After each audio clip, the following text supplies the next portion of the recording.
नमस्कार। आज हम मुंबई की एक बहुत ही अनोखी और पुरानी सेवा पर बात करने वाले हैं, डब्बे वाले।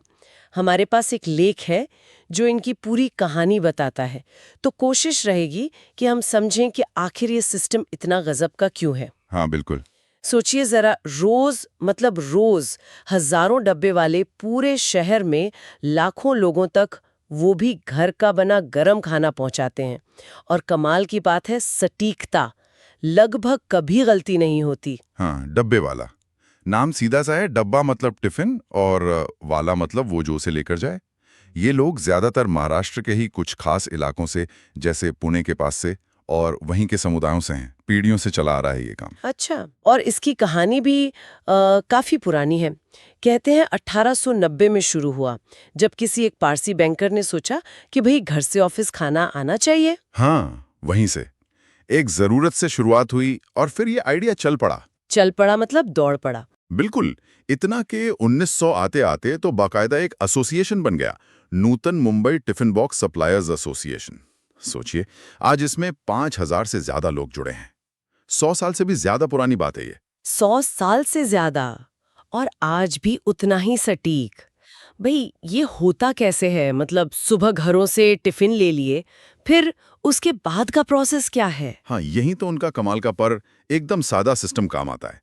हर डब्बे पर ना एक खास कोड होता है। कोड? कैसा कोड? रंगों, कुछ अक्षर और नंबरों का मिला जुला कोड। इसमें सब लिखा होता है।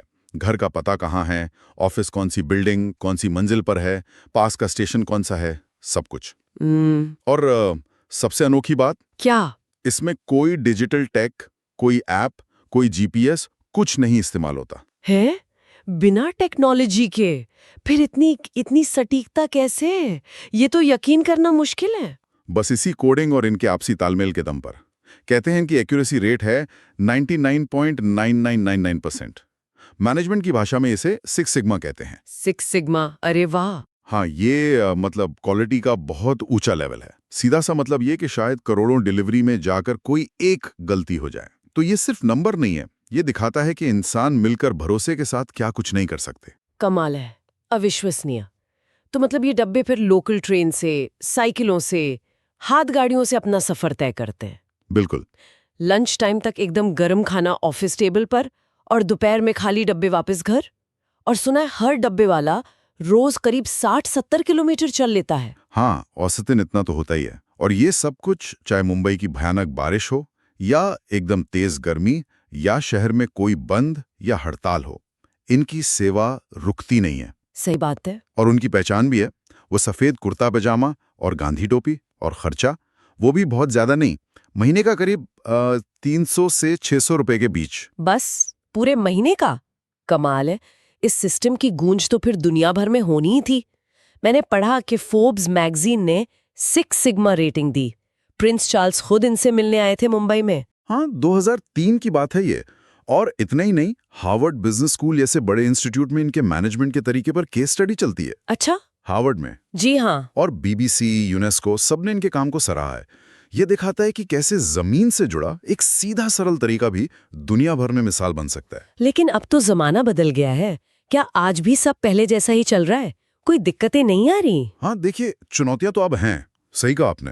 एक तो मुंबई का ट्रैफिक बढ़ता जा रहा है, फिर ये मेट्रो वगैरह का जो काम चल रहा है उससे टाइम पर डिलीवरी थोड़ी मुश्किल हुई है। हाँ, वो तो है। ऊपर से ये जो नए फूड डिलीवरी एप्स आ गए हैं, स्विगी, जोमैटो, इनसे सीधा कंपटीशन है। और शायद सबसे बड़ी चिंता की बात यह है कि जो नई पीढ़ी है ना, वो इस पारंपरिक काम में जो मेहनत भी मांगता है उसमें कम आना चाहती है। तो भविष्य को लेकर एक सवाल तो है। ये चिंता की बात है। इन सब चुनौतियों के बावजूद ये लोग सिर्फ टिफिन पहुंचाने का काम ही नहीं करते, इनका एक सामाजिक चेहरा भी है ना? बिल्कुल है। ये लोग समाज सेवा में भी काफी आगे रहते हैं। जैसे कहीं सूखा पड़ा हो तो वहां मदद भेजना, या अनाथालयों में खाना देना, या फिर रोटी बैंक जैसे इनिशिएटिव्स में मदद करना। ये सब भी वो करते हैं। तो काम के साथ साथ ये सामुदायिक भावना भी बहुत मजबूत है इनमें। तो कुल मिलाकर इस पूरी बातचीत से क्या समझें? मुंबई के डब्बे वाले सिर्फ एक डिलीवरी सर्विस से कहीं ज्यादा हैं। वो अनुशासन, टीम वर्क और सबसे बढ़कर भरोसे की एक जीती जागती मिसाल हैं। हाँ, और वे ये भी दिखाते हैं कि कैसे इंसानी तालमेल, लगन और एक साधारण सा लेकिन असरदार सिस्टम बिना किसी हाई फाई टेक्नोलॉजी के भी कमाल कर सकता है। यहाँ सोचने वाली बात यह है कि आज के इस टेक्नोलॉजी वाले युग में इनके मॉडल से हम मैनेजमेंट, एफिशिएंसी और आपसी विश्वास के बारे में क्या सीख सकते हैं? और श्रोताओं के लिए भी एक सवाल छोड़ जाते हैं। ये जो लॉजिस्टिक्स का करिश्मा है, इससे परे अगर देखें तो ये डब्बे वाला सिस्टम हमें तेजी से बदलती दुनिया में समुदाय, आपसी जुड़ाव और सेवा की भावना के बारे में क्या सिखाता है?